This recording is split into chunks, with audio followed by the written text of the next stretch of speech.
Okay.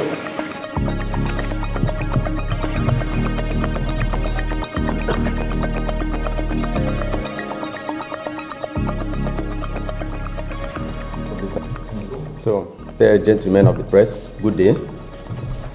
My name is Comrade Victor Kalu. I'm the team leader, coalition of INEC accredited observer groups.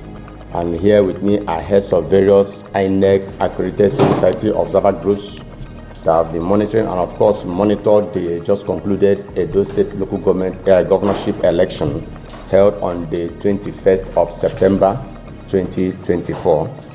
So we are here as we've always engaged the media to also highlight certain things that have so far characterized the election since after the announcement of that election results. So having the mandate of my colleagues, please permit me to read our position. Do I have your mandate to go on, please? Yes, please go ahead. Thank you. You will recall that soon after the result of the Edo State Governorship election held on the 21st of September 2024 was announced, our coalition of INEC accredited organizations addressed a press conference during which we highlighted some of the noticeable discrepancies, inconsistencies, and in most cases, outright manipulation of the process during the election. Therefore, we took time out to examine some sensitive and non-sensitive materials which we obtained from other reliable sources with a view to properly identifying areas of perceived infractions and manipulations brazenly perpetrated by some INEC staff in connivance with some unscrupulous security agents. Our coalition further dug deeper in close collaboration with other sister organizations to ensure that due diligence is followed and that perpetrators of these electoral malfeasance are held to account. The coalition is in possession of very vital documents, some certified through copies obtained from INEC itself, which has further validated our assertion that the result of Edo State Governorship election held on the 21st of September, as announced by the Electoral Management Body INEC, was nothing closer to free and transparent election. We have in our custody overwhelming and uncontrovertible evidence to show that the level of electoral fraud that took place in Edo State as far as the last governorship election was concerned is patently unprecedented and explains why our coalition is alarmed that if something is not done to redress this blatant disregard and violation of extant electoral laws, a very dangerous precedent will have been set, one that can ultimately undermine and erode confidence in the electoral process and democracy at large. It is sad that at every election cycle, INEC has shown itself totally incapable of instilling confidence and trust on the people of whom the Constitution recognizes as the bedrock of our constitutional democracy. As it stands, it does appear that all effort to ensure that INEC redeems itself from failed and the judiciary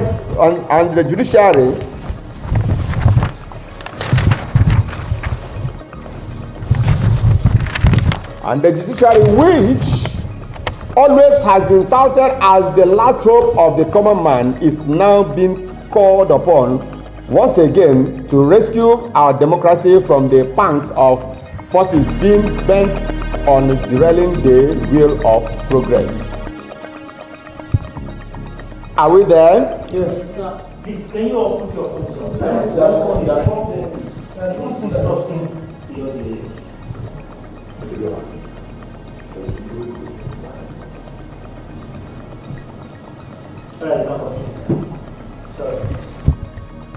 Are we together? Yes.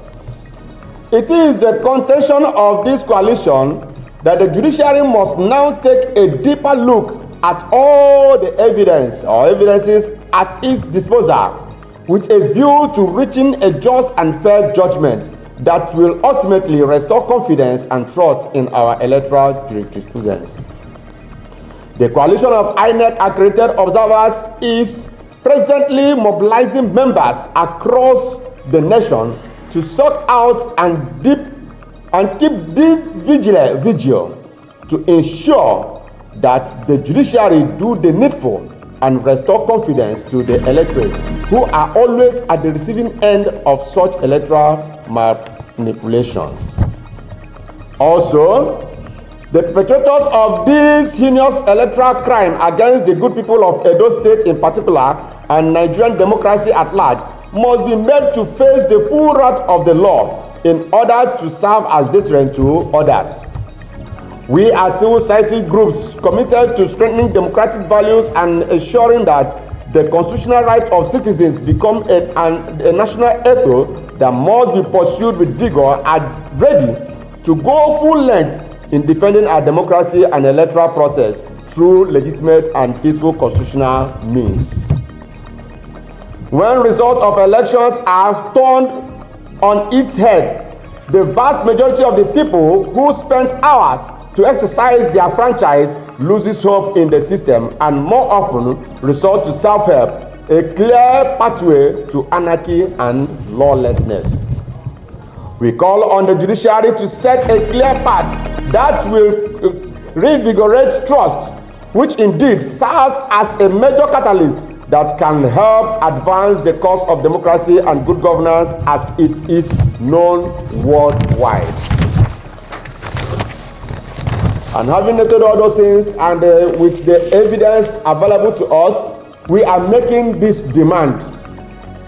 1. The coalition therefore calls on the President and Commander-in-Chief of the Armed Forces of the Federal Republic of Nigeria to immediately relieve the INEC chair, Professor Mahmood Yakubu, of his position as the chairman of the Independent National Electoral Commission over his continued failure to conduct free and credible election in Nigeria. Since 2019, his records are there, and it's long overdue that he be relieved of his position, please.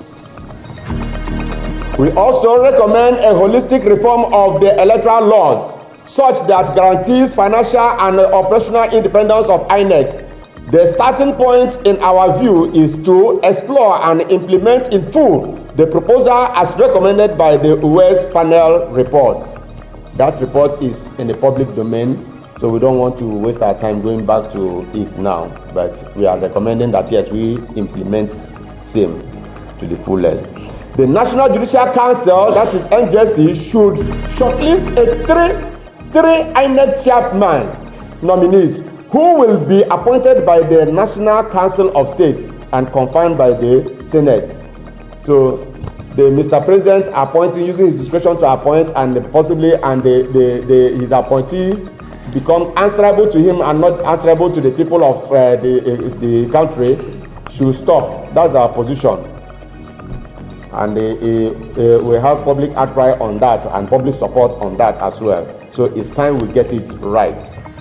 Such reforms must recognize the sanctity of the results uploaded via diverse machines and allow the direct collection of results from the polling unit, as most of the manipulations appear to happen at INEC collation centers. That is it. If you want me to substantiate or explain it further, we take example from the just concluded US election, which everybody is clapping for and all that. We are growing, and we have beavers now. We have so many assurances from INEC to getting it right. We remember last time, I think on Osun State Governorship election. In fact, they even mounted billboards on the streets that people should be watching the results as it streams. But such things never happen. Now we have beaver, we have IRF and all those things. Why are we not following those processes? You will see the results from collation center, polling unit. Once you get to various stages of collation center, it keeps changing. So we are condemning that as a coalition. And of course, the coalition is of the firm conviction that a genuine and holistic reform and full implementation of same, our recommendation, will help usher in a new era of electoral integrity that will be devoid of this vicious cycle of litigations, which undermines the expressed right of the citizens to elect leaders of their choice. The time to get it right is now. Thank you and God bless. Yes, please. Don't you think the process to which the appointment should be made, we should have sent it, because constitutionally it is the president that appoints. But if you are calling that and they pass through the right process of lawmaking, Senate, and the constitution should be amended. Yes, we have already made our recommendations to, during one of the public hearing, we presented our recommendations to the Constitutional Amendment Committee, where most of these things were captured. Yes, and if you ask us, okay, about sacking the INEC chair, we are in Nigeria, we are Nigerians. He conducted the 2019 general election. We know the controversies that surrounded that election. Most of us has not even come out of that shock up to today. He conducted the 2023 general election. Is another story of his own. He has conducted so many off-cycle elections. If he has exhausted his experiences as a professor, it is a time to also test new experience, new hands. That's our position. The way he came on board after the sack of one, so he should also leave the seat. That is also is a normal thing. It's a normal thing there. So if by way of innovation and invention you are not up to speed with modern day technology in terms of election management and conduct, you leave the state for another person to come and try. So in as much as he has tried his best, he should be given the I don't want to be given the back seat, but he should step aside. Now talking about the processes of his appointing another person. Yes, as we said, it's also part of our recommendation, which is not purely the reason for this press conference. That yes, the process of amending our constitution, which of course you know is in order. So it's also part of our recommendation in getting it right.